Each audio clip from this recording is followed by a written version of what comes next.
Oi pessoal, tudo bem?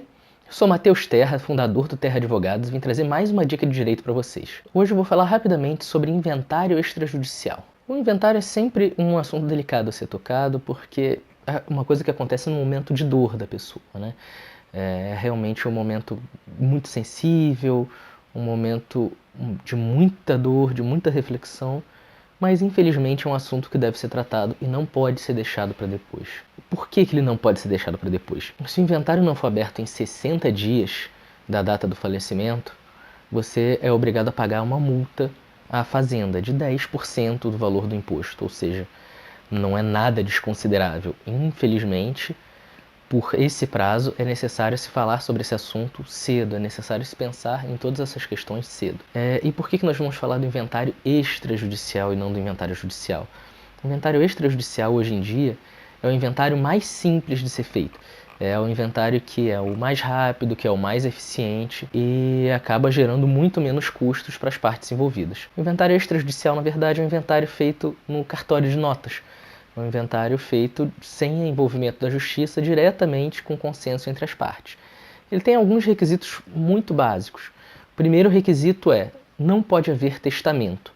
Então, se você não tiver necessidade de fazer um testamento, não faça, porque o testamento pode acabar atrapalhando os herdeiros, pode acabar gerando a necessidade de procurar justiça para resolver o inventário, quando, na maior parte das vezes, isso poderia ser resolvido extrajudicialmente com consenso. Então, o primeiro ponto é que não pode haver o testamento. O segundo ponto é que as partes devem ser maiores e capazes.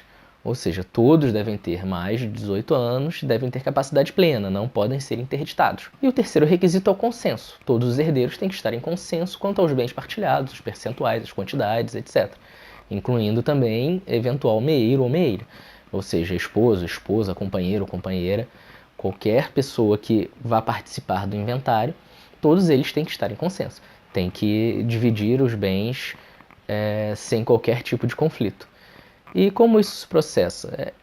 O trâmite é muito mais simples do que o inventário judicial.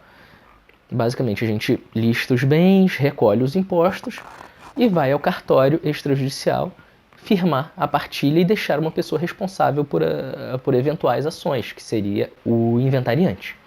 Então, o inventariante fica responsável por quaisquer eventuais ações contra o espólio, você firma aquela partilha, e daí já pode partilhar os bens, sacar valores que tenham conta corrente, transmitir os imóveis para os nomes dos herdeiros e resolver toda aquela situação patrimonial. Então, como se vê, é um procedimento muito mais simples do que o inventário judicial, leva muito menos tempo, uma média de 2, 3 meses, isso pode estar tudo resolvido, desde que não haja nenhuma pendência, e realmente é muito mais simples, muito mais rápido.